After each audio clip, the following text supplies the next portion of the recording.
Alright, today we're going to be doing the rear brakes on a 2008 Honda CRV. We'll take this stepwise from start to finish, from the very basics, just to show it's not that difficult, and with a few basic tools you can do your own brakes and save a ton of money. So here we go. Step one, while it's still on the ground, you're going to want to break your lug nuts.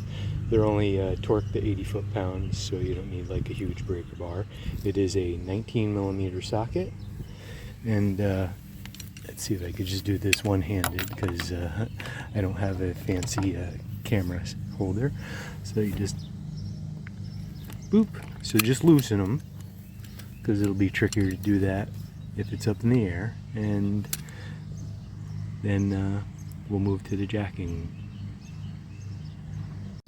So you want to bring up both of the rear wheels. So the best place to lift the wheels from is this cross brace right at the back, which will support the weight of the rear axle, and lift both wheels at the same time.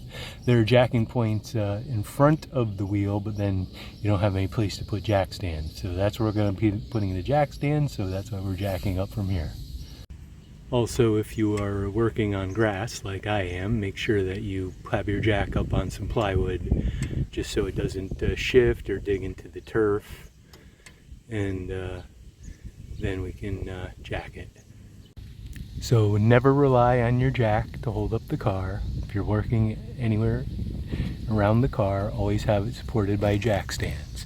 You can get decent jack stands at Harbor Freight for like 20 bucks, so it's not worth risking bodily harm by not having jack stands when you're working under the car. So right in front of the rear wheel here, you see the trim. So there's sort of a cutaway here with a little hooked over double welded area here. This is a jacking point, or a jack stand point. So you see I've still got my jack back there, just as an emergency. It can't hurt to have 3 points. It can't hurt to have more points. If you want to throw some more jack stands under there, go ahead. Safety first. And of course I've got my jack stands up on 3/4 inch plywood because I'm working on grass and I don't want them to shift in the turf. That's pretty solid. So moving on. So once everything is up in the air, safely supported, you could finish spinning off the rest of those loosened lug nuts and remove the tire. Now occasionally, if you live somewhere like New England where you get a lot of salt on the road in winters, your wheel could be seized up to the interface between that and the rotor. So you may just need to kick it or whack it a few times from behind with a rubber mallet as you're spinning it, but this comes off relatively easily.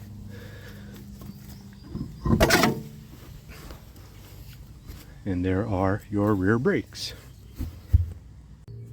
So on these Hondas, you've got these two retaining screws / bolts that can be a problem. This one I was able to just loosen just with a good Phillips head and a little bit of elbow grease. This one is being a little more problematic, so I may have to move to something that gives me more mechanical advantage.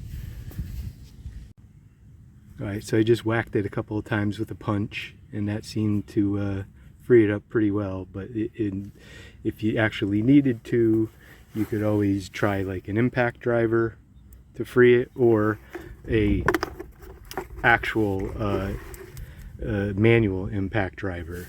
So what this does is it transfers the impact from a hammer blow into rotation.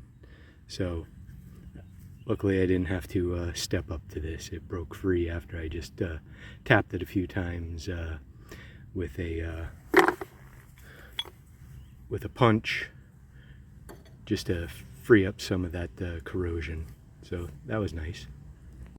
So the next step is to loosen, break free the two caliper mounting bolts. You got one here and one here. They are 14 millimeter.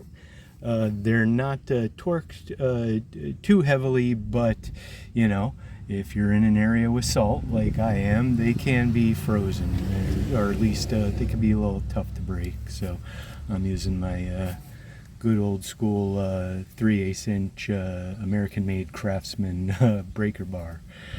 So we'll see how easy these go. Well, that wasn't bad.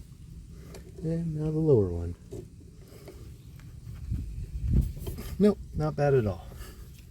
Alright, moving on. Alright, so with your caliper pin bolts removed, now it's time to, if your brakes are really worn, well, these are really worn, the caliper might be loose already, but if not, we'll have to just compress the piston a little bit at this point just to be able to remove the caliper. Alright, so to push your piston in enough to be able to remove the caliper, you could be able to get in there and sort of jimmy it with a screwdriver, but what I've always done is just use a cheap C-clamp, pushing in on the pad and, you know, anchored somewhere here on the back of the caliper. Doesn't take much. A few little turns. Don't have to do a whole bunch. You're just loosening at this point. And then voila, caliper free. So it's important not to let your caliper just hang by the brake hose here, because you can stress it. So always have, I usually have a bungee around, or a piece of wire where you bungee it up and out of the way. So that's what we're going to do next. All right, so with your caliper bungeed safely out of the way, you really don't even need bungee. It's pretty secure up here, but you know, again, better safe than sorry. Now we can move to the back here. You've got the, I don't know if this is coming across, but you've got two caliper bracket mounting bolts. Again, 14 millimeter. The torque's a little bit more than those caliper pins, so it may take a little more force. That definitely took a little more elbow grease to break free initially than those caliper mounting pins, but they're going pretty good, which I'm very happy, because usually you know, if you're gonna have issues, it's gonna be with the worst thing that happens on any job is you break a fastener, because that'll change a 1 hour job into a all-day nightmare if it's in the wrong spot where you can't easily extract it, or find a way to burn it out or what have you. Alright, so moving on. So now that the caliper mounting bracket is off, you can see it's pretty rusty, so I'm gonna wire brush this a bit. I mean, you know, you don't need to get it perfectly clean. And there's some other parts on here that I'm going to change out, but so far not too bad.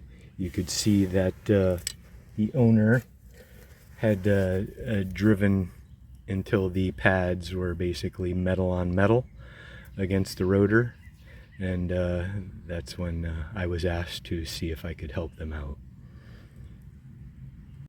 So at this point you can remove the old rotor. Now this rotor is pretty jammed on there, so I'm just gonna, it's probably some corrosion in between the face of the fuck.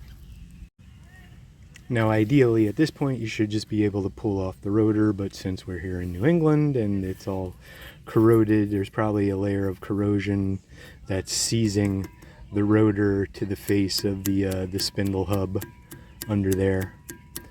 So I'm probably gonna just start off easy, tap a few times around with the rubber hammer, see if that helps, and then if we need to, we'll move on to more aggressive means. Alright, so this rotor really fought me. Initially it broke free fine from the hub, but it was hung up on the e-brake which is like a set of basically drum brakes that are inside of the rotor hub here. So we're gonna pop this off and see the state of them. I wasn't able to retract them because I think this is the adjustment screw down here. Might be a little frozen, you know, but I got them off. And the customer says they never use the e-brake anyways, so I'm not too concerned about the state of them. It just made it like a real pain to get the rotor off. But the rotor is off, so the next step will be to clean off the interface here, and we'll do that. Alright, so before I put the new brake rotor on, I wanted to show you where you could actually see it, your adjustment screw here. This is the adjustment screw for the e-brakes, which is essentially a set of drum brakes that are inside your rotor. So once you put the new rotor on, you're going to want to adjust this screw, which you'll be able to access not readily, but through the there's a hole on the rotor where you can get to it. But just so if you're turning the screw up, it is lengthening that that adjuster and pushing the shoes out. And then if it's too much, you gotta adjust it down. Now obviously this is much easier with the rotor off. So right now, because there was hardly any room left to adjust in anymore, and they fought me coming off, I've got it dialed all the way back in. So there is their maximum retract right now. So we'll see how that new rotor rides on these when I put it on. If it's a little loose, I'll have to, you know, spread them out a little bit, just so you have sort of an effective e-brake, even though the customer says they never use it. So a bit of basic information for your newbie / first timer is your brake rotors. New brake rotors will come from the factory covered in an anti-corrosion coating, you know, just to keep them from rusting while they're in storage or whatever. So you have to clean that off with some brake clean first. So a good way to do that is to just mount it right up on the rotor in the opposite direction and just give it a good blast.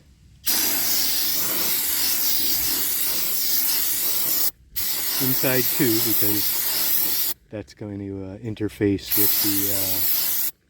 with the e-brake. And then flip it around, do the outside. You could also wipe it with a fresh shop towel after you're done. But this stuff dries pretty readily, and it blasts everything away pretty easily. As I mentioned, then flip it over and hit the front side.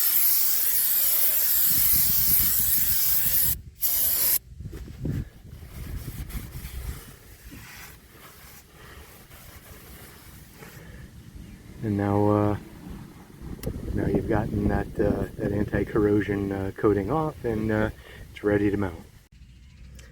Now before mounting, it can't hurt to, as you see, I cleaned up the interface here on the hub. It doesn't need to be sparkling clean, just a lot of loose rust and all that stuff, just to keep it relatively clean. And then you might want to put a little bit of, I'm going to be using some copper anti-seize, just a thin coating, just to make it easier for the next time you have to do this. You know, if you don't do it, you might regret it in a few years when you have to do it again. All right, we've got our thin layer of copper anti-seize all over the hub there. So now we can mount the rotor. Now remember, you've got 2 holes on here, these deeply beveled holes, that are going to need to line up with the threaded holes on the hub here. That's where those mounting screws go in. So just pay attention to that when you go to mount your rotor. All right, so now you can insert those mounting screws in there, and it definitely, again, it can't hurt to put a little bit of anti-seize on the threads just to make it that much easier the next time. I wouldn't worry about having to put Loctite. These brakes get so hot, everything kind of gets locked up together. You know, just make them good and tight. And with the anti-seize, you're not going to have to hopefully fight them the next time you pull them out. So as I had shown you when the rotor was off, that I had dialed that adjustment screw all the way in, so it wasn't making any contact with the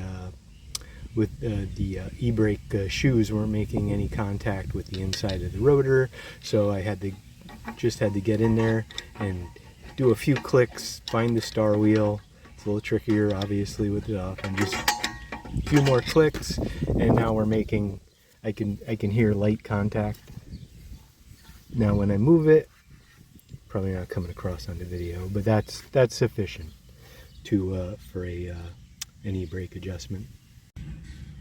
And now with the e-brake adjusted to whatever your satisfaction is, you could put the sight plug back into the rotor here. Probably takes a little bit of finesse with a flathead screwdriver, probably just a little bit of rotation and pressure at the same time. And there you go. So moving back to the caliper mounting bracket here, you want to, I gave it a quick wire brushing. It just, you know, you're never going to get it perfectly clean unless you do like an acid bath or something, or sandblast it, and it's not really necessary. It's just going to end up that way after another winter. But what you do want to do is inspect your boots and the pins. Now I brought, because I didn't know what I was going to run into, I bought brand new pins anyway. These pins are actually in decent shape. You pop them out and give them a look, and they're well oiled, they're well greased, they don't have any corrosion on them. I would have no issue using these again, but I have new ones anyways, so I may just end up using, because these bolts are kind of like not great, I may use just the bolts and clean these pins up a little bit and reuse them, because, you know, they're original equipment. They could be a better quality steel than these aftermarket parts. I haven't made up my mind yet, but either way, you'll want to either clean or put new. Make sure that everything's lubed. Make sure your boots are in good shape. These seem to be sealed. These seem to be okay. Put some fresh grease in there. I use typically either Napa Sil Glide, or I still have some Silaramic brake system grease, just to, you know, just keep them lubed up so your caliper moves freely, doesn't you don't get weird wear, and it kind of fights off the salt if you're up here on New England roads. All right. Oh, and these are your these hold your pads, and they come new. I don't have the bag around here somewhere, but they'll be you'll get all new pads, mounting little bracket plates with your new pads. So just get rid of these crappy old ones. All right, so now you've got your mounting caliper mounting bracket. So tightening it up, but there's torque specs to this, so just get it sort of, well, not hand tight, but it's hard to do one-handed here. This wrench has a lot of back draw, but anyways, once you get it sort of tight, hold off there until you are ready to actually torque it to what the spec is. So looking online, the torque spec for these caliper bracket mounting bolts is 41 foot-pounds. I have my cheapy Pittsburgh torque wrench, my 3/8 inch torque wrench, which is Harbor Freight. Fine for this application, so we're just gonna move it till we get the click. Click. Okay, and now the lower one. Oh, rather the upper one. Sorry.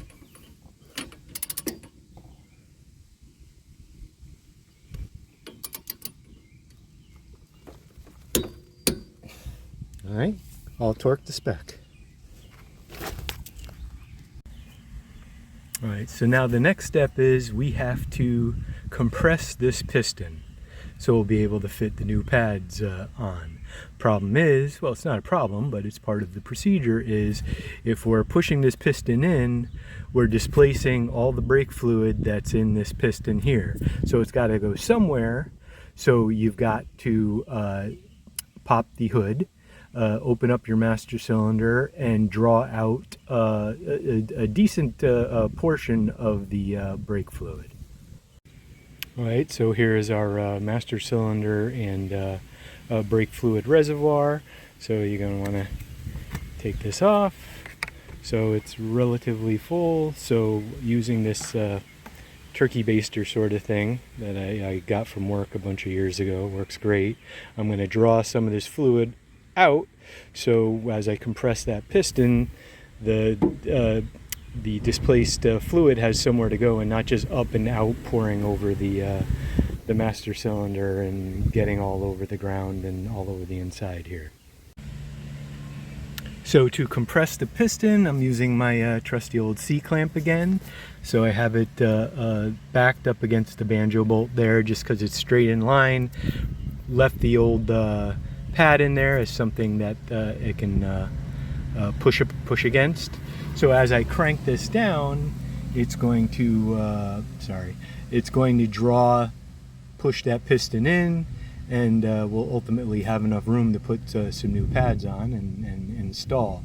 Now, super important, we can do it this way because this vehicle has the e-brake set up inside the rotor. Now, you can't just draw in certain vehicles have the e-brake is incorporated into the caliper piston, where you need a special tool to rotationally retract the piston. So, but because and if you try to just use the old C-clamp method, you'll destroy the piston.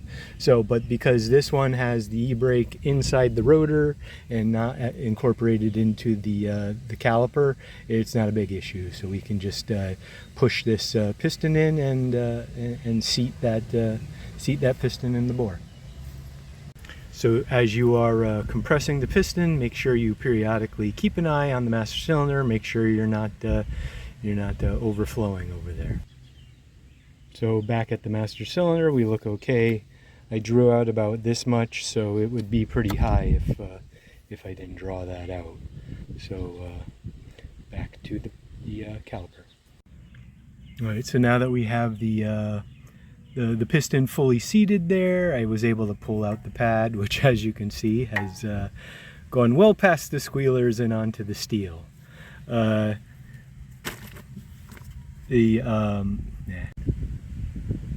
All right, so now with the piston fully retracted, fully compressed, whatever you want to call it, I was able to actually pull the pad out, and as we could see, it's well past the squealer and into the steel. If you're not familiar with it, these pads have material on it, and at a certain point, when the material reaches a certain wear point, it starts. Your rotor will start to rub against this piece of steel here, squealing and alerting you that, hey, you've got some time left, but you're going to need to change your brakes. So in case you didn't know what that's about.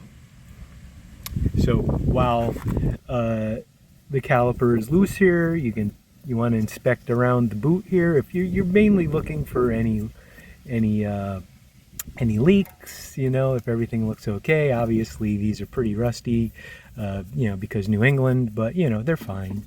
They seem to be intact. They don't see any leaks. We shouldn't have any issues just popping in the new pads, putting it on, and calling it a day. All right, so your inner pad is just going to pop into the, there's a 3 prongs in there that pop right into the, I don't think I'm going to have the muscle to do it with just my thumb there, but it just pops into the caliper piston, and that's held in place. Alright, so the inner pad is installed. It was a fight. I had to squeeze. The inner pad has these 3 prongs that seat into the caliper piston, and they were just a little too wide. I had to squeeze them a little bit with the old channel locks just to reduce them. There's still a good friction fit in there now, but there was no way I was getting them in. And you know, there's some battles you just don't need to fight. Just squeeze it a little bit and it pops right in, and it's still good and tight. So moving on. So the outer pad just sits right in there, and then the caliper just slides right over. You'll have to get the pins out of the way. That's kind of hard for me to do one-handed. All right, let me pause and I'll come back. All right, so with the pins out of the way, you just sort of work the caliper down, and now everything is good and lined up. We'll make sure that the pins are oriented correctly, and put the mounting bolts on. So as I stated earlier, even though I'm reusing the caliper pins, I'm going to use these new caliper mounting bolts, caliper pin bolts, because the old ones are in kind of, yeah, they're a little rusty. They're a little beat up, so I got new ones, might as well use them. These have a torque spec of only like 17 foot-pounds, so just you know, get them started hand tight, and then torque to spec. As I stated earlier, torque spec on these caliper pin bolts is only 17 foot-pounds, so we'll get them cranked up. It shouldn't take much.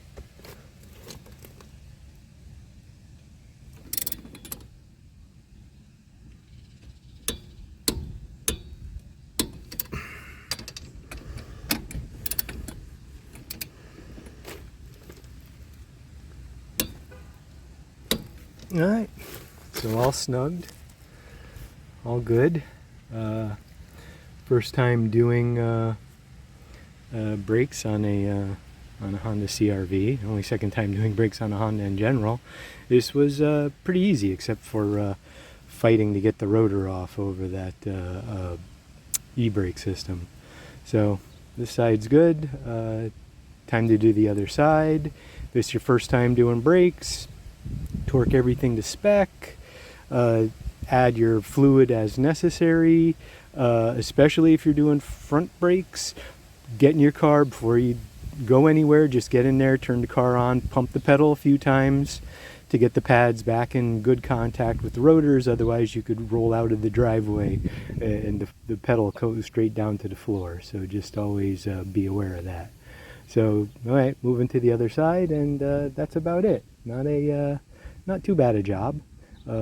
Parts were $100, and that's because I actually went with decent Rebestos parts. You could have probably gotten parts, you know, from Rock Auto for, you know, these rotors were like $25 each. They had rotors for $16. They had pads for $12, so you can go pretty cheap. So in general, you know, the parts, like I said, that I got were about $100. I paid a little more because, like I said, I bought the caliper pin sets, which I didn't really end up needing, but you never know what you're going to run into, so it's always good. If it's a cheap enough part, these were like $7, might as well buy it and not have to deal with something that comes up unexpectedly, and then you've got to, like me, I work alone, so I'd have to button everything up and run to the parts store. I don't have a shop. I'm not a professional mechanic. I'm just a backyard mechanic who does work on my cars, my girlfriend cars, and in this case a friend of mine who saw me doing brakes online and said, hey, can you do my brakes? Is my beater, I don't feel like putting $500-600 into what a shop's going to charge me. I was like, okay, whatever. All right, so that's it for this. I believe it's a 2006. I may have seen a 2008 in the beginning, but it's 2006 Honda CRV with the big 2.4. All right, for now, out.